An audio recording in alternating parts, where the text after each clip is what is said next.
So I have been asking this question, which really sounds like a ludicrous question. What is good about depression? But somehow I have managed to, over the last 3 days, answer that question, cobble together some stuff that I really truly believe, because this all comes from when you're able to recover and when you feel better. Because make no mistake about it, when I have been down deep in the hole, there is nothing good about depression. As a matter of fact, in my mind at that time, there is nothing worse than depression. But when you feel better, you get a new view on the world. What's good about depression? I got one for you, because last night I was giving a speech at a charity art event, which I think I told you about. And I'm a big fan of art.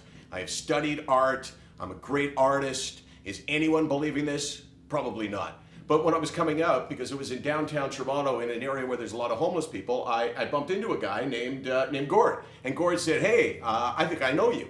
And I said to him, "Nice to meet you." He said, my name is Wheels. Let me show you what he looks like and what he sounds like. Case, can you tighten up on this? I asked him the question about mental illness on the street and whether he felt taken care of. And who's they? The government doesn't care. They don't care. They just cut them loose. Now they got medical teams.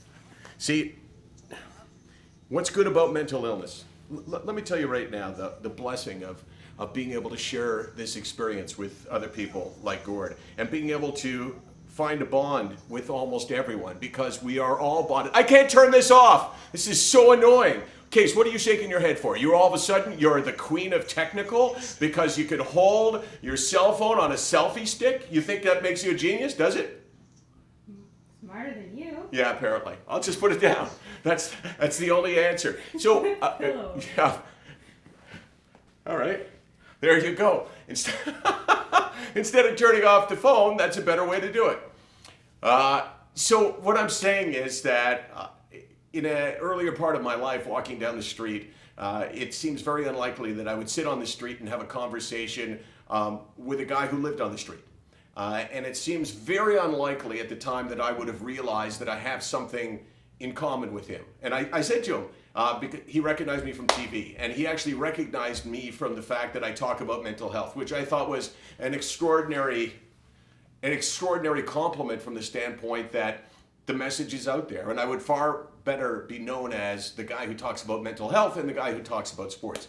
So I said to him, "Do you suffer from a mental health issue?" And he said, "Yes." I said, "What?" He said, "Depression." "What about you?" I said, "Depression." I said, "Anything else?" He said, "Anxiety." "What about you, Michael?" I said, "Anxiety as well." So right away, we're having a conversation that goes way deeper than any conversation you would likely have with someone that you had never met before. And that to me is one of the good things about depression. Okay, a couple of other things. We have tried to engage our volunteers, our ambassadors, because that's what we have decided to call everyone, is the ambassador term. We talked about this for a long time. Ambassadors, people that want to help out, people that want to spread the message, people that want to help us generate some revenue so we can build this thing. So we sent out an email to the 843 volunteers/ambassadors that have already signed up. And we found that the MailChimp process that we were going through was not getting the message out, and a lot of people didn't get it. And we need to hear from you. Here's the thing, we need to know where you are, because you responded to us, you said, "Yeah, I want to help," but we don't know where you live.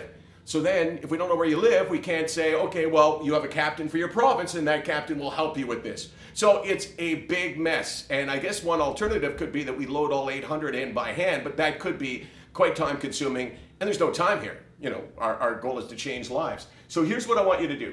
If you have not volunteered yet, go to volunteer@SickNotWeak.com. Now, this is not the pressure sale. If you feel like what we do at SickNotWeak.com is a good thing, then you should go there.